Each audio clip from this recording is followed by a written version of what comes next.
Day night, him and Jamie Allen both allowed to get really high, and it's resulted in this set-piece opportunity. Richards, the man, standing over it, 2 hands up in the air for the signal. Right boot up towards the penalty spot. Hayhurst nods it down, but only to the chest of a Spennymoor Town shirt. Now it might be an opportunity for the visitors to try and counter-attack. McKeown is the only man that's furthest forward, and now they will utilise him. Greenfield is there with him as well as he plays the second pass, pulled across the ball as it comes in!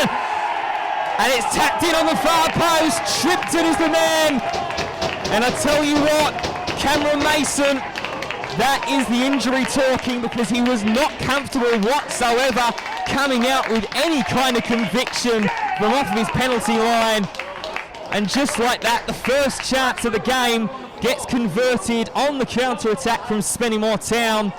And Curzon still hold on in 7th. With Boston not winning as of yet. Short routine, back to Richards, it will go, dangerous ball! Waring can only head the ball out and over there, just a little bit too heavy.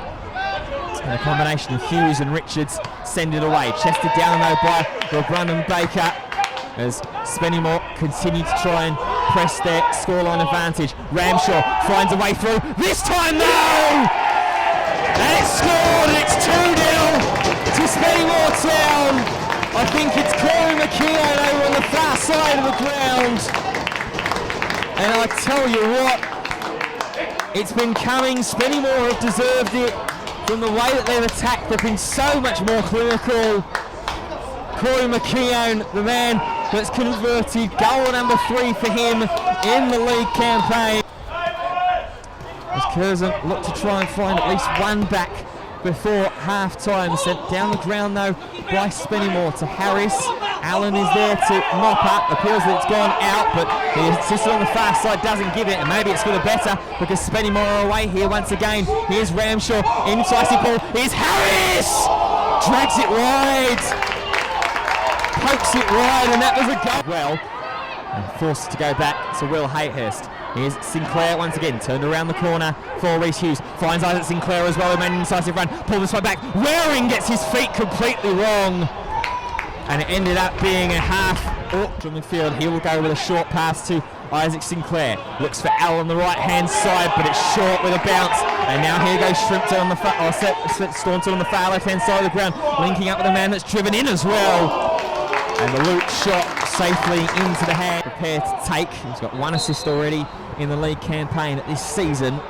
Could he tee himself up for a second here, away from the 2-man wall. It's actually going to be a shot on goal, spilled by Mason and then tipped aside by the Curzon Ashton goal. Movement, what Mason is experiencing, as here comes the corner, delivered close in, headed away at the front post though by Will Hayhurst, as Lewis tries to ride a couple of bounces and does so brilliantly. Now there could be a counter on. Here's Jamie Allen storming down the touchline. He hasn't got too much support up ahead of him. He's been forced wide though nicely by Reece Staunton. Allen will try and cut in on his left boot.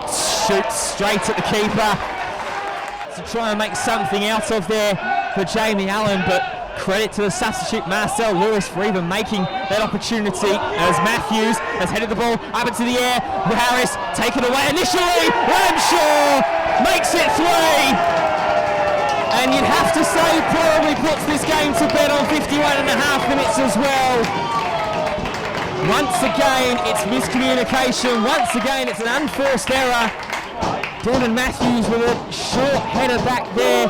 Mason again with that lack of freedom of movement with his current fitness, and it's another poor goal to concede. Rob Blair, Allen, Richards, Spencer tries to make an incisive run. Here is Sinclair, tries to go once again to Jamie Allen and finds him just before the byline. Cross goes in up towards the back post. Waring with a header high up. Barton as well then.